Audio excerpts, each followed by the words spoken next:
17,500 feet beneath the Pacific, the lost World War II carrier USS Hornet vanished for 82 years, waited in silence, her scarred hull still upright, her signal bridge intact, guarding the secrets of a war that changed the world. How did this bold symbol of American power launch the Doolittle raid, help turn the tide at Midway, and then disappear beneath the waves? Her fate, a mystery buried for generations. Now that she's been found, an urgent question rises with her from the deep. What truly happened on her decks, and why did the Hornet's legacy echo long after she sank? The answer begins at her birth, with the dawn of a new era in naval warfare. The story of the USS Hornet, a tale every American should know, begins in 1940 on the docks of Virginia. Men and women at Newport News laid her keel, while thousands more rolled her steel in Gary and Pittsburgh. Bethlehem, Pennsylvania milled the fine tolerances of her guns. Skill and speed, those twin virtues, were poured into every rivet, every plate.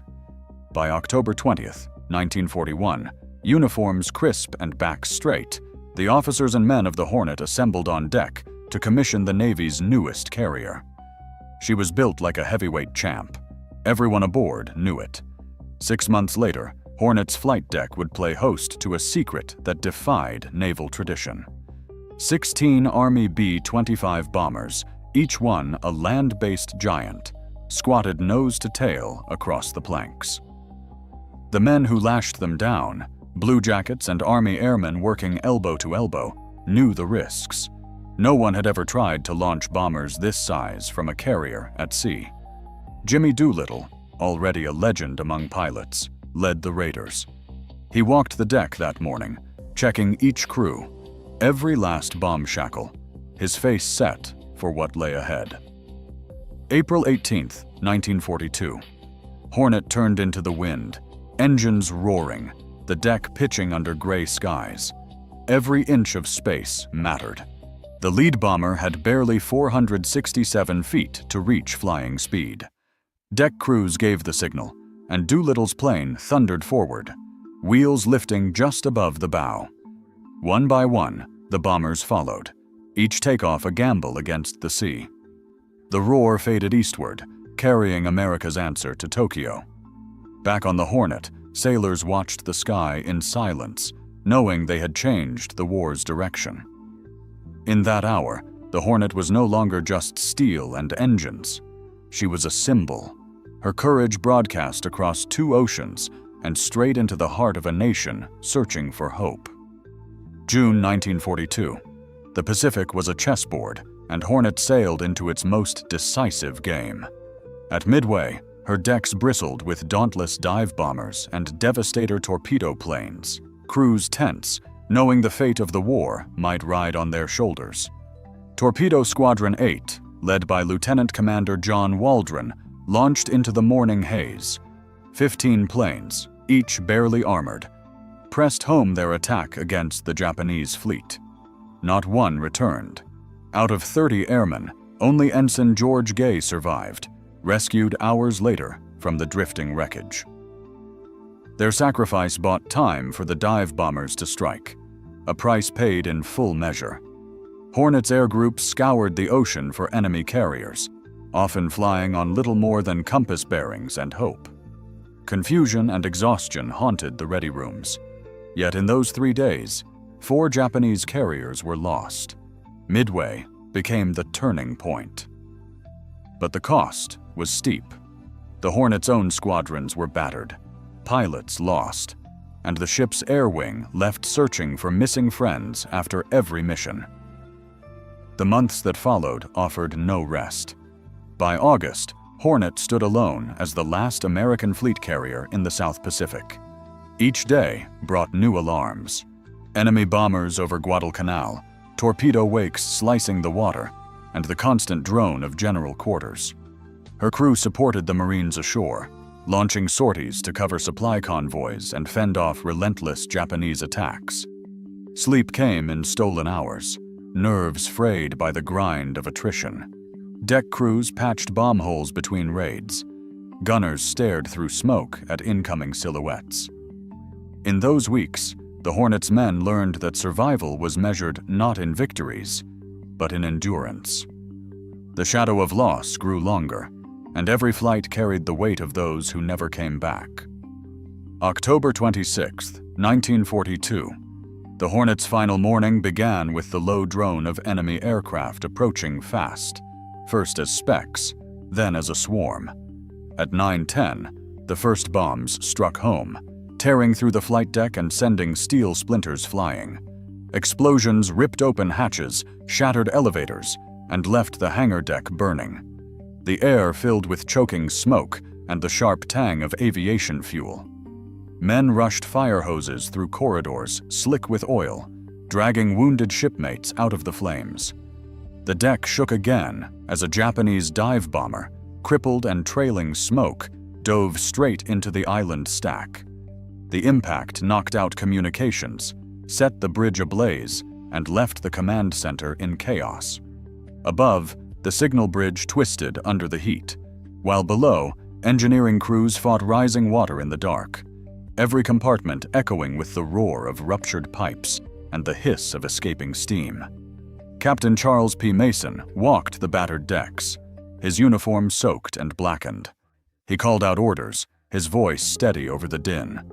Damage control teams crawled through knee-deep water, sealing off flooded compartments as best they could. Forward, the fires raged unchecked, licking at ammunition stores. The Hornet's list grew sharper with each passing hour. By midday, the power was gone. No lights, no radios, no pumps. The ship drifted helplessly, her guns silent, her air crews grounded. With enemy bombers circling for another attack and flames racing below, Mason made his decision. The order passed from mouth to mouth, abandon ship.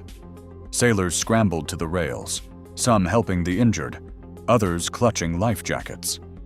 Many hesitated for a final look at the ship that had carried them through battle after battle.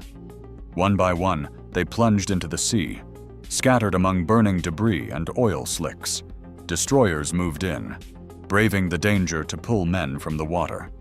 Mason stayed until the last, scanning the decks for any sign of life before stepping over the side himself. The Hornet, battered and blazing, was left alone on the Pacific, her fate now sealed by fire and salt water. Hornet drifted alone, battered but unwilling to yield. As dusk settled on October 26th, the last American sailors watched from destroyer decks while their ship floated, flames flickering from shattered hatches. Orders came down. She must not be left for the enemy. Destroyers. Mustin and Anderson circled, launching torpedo after torpedo, 9 in all, each meant to send her under. Most ran cold or struck without the force to break her. Shells raked her hull, 400 rounds in a grim salute. But still she refused to go down. Her compartments, divided and armored by design, held back the sea, as if the ship herself would not surrender. Night deepened. From the east, Japanese destroyers Makigumo and Akigumo arrived, their crews silent as they loaded the famed Long Lance torpedoes. Just after midnight, 4 silver streaks cut through the darkness. Explosions rocked Hornet's remains. Her bow rose, then slipped beneath, stern last, at 01:35 on October 27th. 21 aircraft remained trapped in her hangar, the stars and stripes still flying as she vanished into the black. For decades, her fate was sealed in rumor and memory. Families mourned without a grave. Historians pieced together her final hours from scattered logs and survivor tales. The Pacific kept its secret for 82 years. Then, in January 2019, the research vessel Petrel scoured battle charts and sonar maps, launching remote vehicles into the abyss. At 17,500 feet, their cameras found Hornet upright, scarred but unmistakable. Her signal bridge stood silent, decks buckled where bombs had struck, a time capsule of courage and loss. On board Petrel, voices fell quiet. Some wept, the long wait for answers was over. A ghost of war, found at last, still standing guard over her crew. In January 2019, the research vessel Petrel located USS Hornet's wreck at a depth of 17,500 feet near the Solomon Islands. Her battered hull remains upright, a silent witness to the 140 men lost on October 26, 1942, during the Battle of Santa Cruz. The documentary traced Hornet's journey from her commissioning in 1941 through the Doolittle raid and Midway to her final fight and sinking. Despite 9 U.S. torpedoes and hundreds of shells, Hornet only slipped beneath the waves after Japanese destroyers delivered the final blows. Some details of her last minutes remain unclear, as wartime records and survivor accounts sometimes conflict, and parts of the official after-action reports are still classified. Yet the rediscovery of Hornet brings closure to families and historians, offering physical proof of sacrifice and endurance. Today, Hornet's story stands as enduring evidence of courage and the high cost of war.